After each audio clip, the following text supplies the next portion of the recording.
Imam Hussain looks at him and he says, "Oh Bedouin, if you had a son like this, how would you feel if he was hurt or injured?" He says, "Honestly, I would die if I had a son like this and anything befell him." Oh, how will it be on the day of Ashura for Imam Hussain who has a son like Ali Akbar? Ali Akbar, when he is born, from the very first day he is born, Lady Zainab comes. And she says, "Oh brother, can I raise Ali Akbar?" She looks at him. She sees such a beautiful child and she sees the resemblance with Rasulullah, even when he's a baby. She says, "Can I bring him up?" Imam Hussain says, "Okay sister, you can bring him up." So during the day, Ali Akbar used to be with Lady Zainab, and the night time, he used to go to his mother, Layla. This Lady Zainab is also known as Sharikatul Hussain. You know why? Because in this mission of Karbala, she is with Hussain all around. She has raised Abbas, she has raised Qasim, she has raised Ali Akbar. Ono Muhammad she has raised. All of these martyrs, they have been raised by Lady Zainab. So she has supplied everybody for Karbala, for Imam Hussain. Behind it, it is the teachings of Lady Zainab. It is said, Ali Akbar was so beautiful that when he used to want to leave the house, Hazrat Abbas used to come straight away with him for his security. And when the resemblance of Rasulullah and the one who resembled Ali used to walk on the streets of Medina, people used to stop what they are doing. They say, "Look at them both. One is Kamre Bani Hashim, the other resembles the Messenger of Allah." People used to stop trading, stop talking, and until they had not passed by the bazaar, everybody would just used to look at them. As we have discussed, they left Medina, they left Makkah. While they're on the way, Imam Hussain says he sees a dream. After seeing his dream, he wakes up and he says, "Inna lillahi wa inna ilayhi raji'un." Hazrat Ali Akbar asks, "What happened, father?" He says, "I dozed off, I fell asleep, and I heard a voice says, 'This is the caravan of death. This caravan is going towards death.'" Hazrat Ali Akbar says, "Oh father, are we on haqq? Are we on the truthfulness?" Imam says, "Surely we are on haqq." He goes, and it doesn't matter whether we are going towards our death or not. If we are on haqq, that's all that matters. On the day of Ashura, there's different narrations. One say that the first person to go was Hazrat Ali Akbar amongst the Bani Hashim. Some say no, he was the last. Anyway, when the time came for him to seek permission, he has told by Imam Hussain, "Go." Imam Hussain says to him, "Go, you have permission. But first of all, meet your mother and meet Lady Zainab. Get their permission." It's very difficult to get permission from ladies, especially when you know you are not going to come back. So Hazrat Ali Akbar, he goes into the tent of Lady Zainab and he says to Lady Zainab, "Oh aunt, who is better, you or my grandmother Fatima Zahra?" Lady Zainab says, "Oh Akbar, what kind of question is this? I am Zainab, but Fatima is Fatima. What kind of question you're asking me?" Then Hazrat Ali Akbar says, "Would you sacrifice your son over Fatima's son?" Look how Ali Akbar is seeking permission. Lady Zainab says, "How have you put it, Ali Akbar? How I would have not given you permission, but the way you have put it to me, I will sacrifice my son over Fatima's son. You have permission to go, Ali Akbar." He goes to his mother's tent, he gets permission. Now when Ali Akbar is planning to go, it is said for two shuhada, the farewell was very difficult. One is for Imam Hussain himself, and the second is for Ali Akbar. When he is about to leave the tent, all the ladies gather around him. Oh, they say, oh Ali Akbar, show your face one more time. Oh Ali Akbar, show me your face. All the ladies are crying. Ali Akbar attempts to go out of the tent. They pull him back again, say, oh Ali Akbar, show us your face. Whenever we wanted to see the face of Rasulullah, we used to see your face.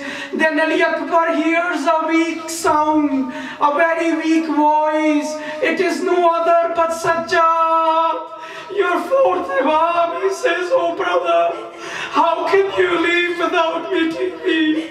He meets Sajjad. He tries to go out. He goes out from the tent. As soon as he's going out, he's hearing footsteps.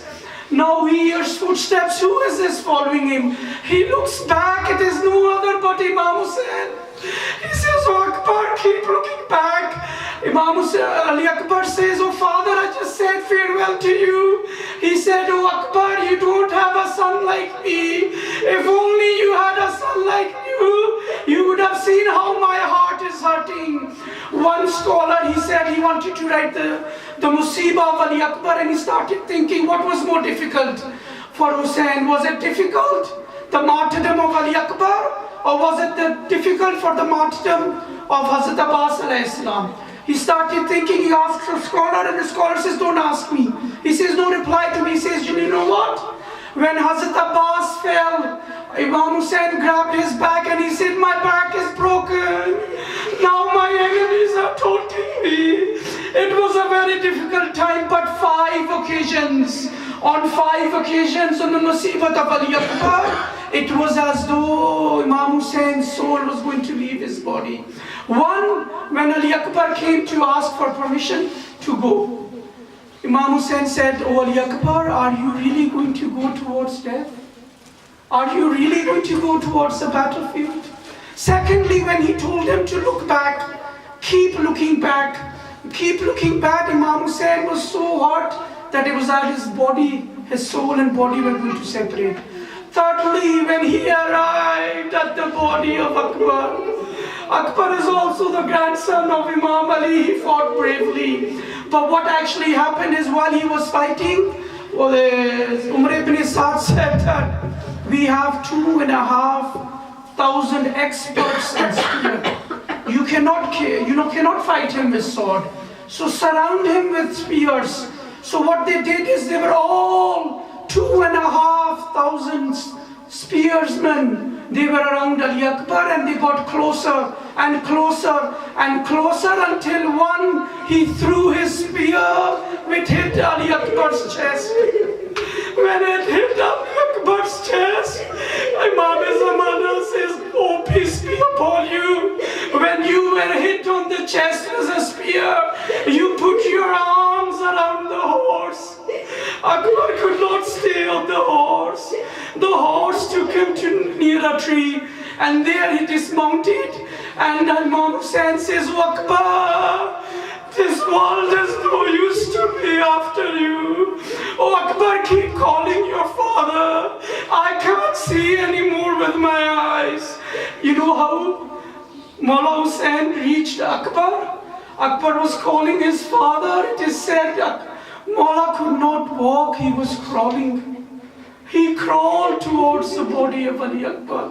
But when he reaches there, it is said in one narration, Lady Zainab is there before her. She says, oh brother, although there might not be anyone else, but Zainab will help you to take the body back to the tents. In another narration, Imam told Lady Zainab to go back, and he tried to lift Ali Akbar, but he could not. He says, oh Ali Akbar, put your arms around my neck so your father can take you towards the tent. Ali Akbar put one arm around, and another hand was on his chest. Mullah Hussain says, Akbar, put your second arm also around my neck. He says, oh father, I can't. Mullah put him back down, removed his hand, and he seen a part of the spear was still in Akbar's chest. He said, Ya Ali. He put both his hands on the spear and he looked towards Medina. He said, oh Rasulullah, my your Hussein is about to take the spear out of his Ismail. He took the body to the tents. All the ladies came, surrounded Ali Akbar. Wa musibata wa Aliyah. But one lady is not there. Her name is Layla. She is the mother of Ali Akbar. Hussein says to Lady Zainab that go and get to Layla. They go into Layla's tent. She is all over the place. She's hitting her head on the pillars of the tent. Lady Zainab says, what's wrong with you, Layla? She says, I can't find my way. I can't find my way out of it. She is brought. They both grab her, they bring her to the body of Ali Akbar. You know what she does? That's this last sentence and I'm finished. You know what she does? She says, oh Imam, turn away. Please look away, oh Imam. She takes off her hijab. She takes the blood of Ali Akbar and she dyes her hair. She said that I had a vow the day you get married, I would dye my hair. Inna lillahi wa inna ilayhi raji'un. Akbar, wa musibata, inna lillahi wa inna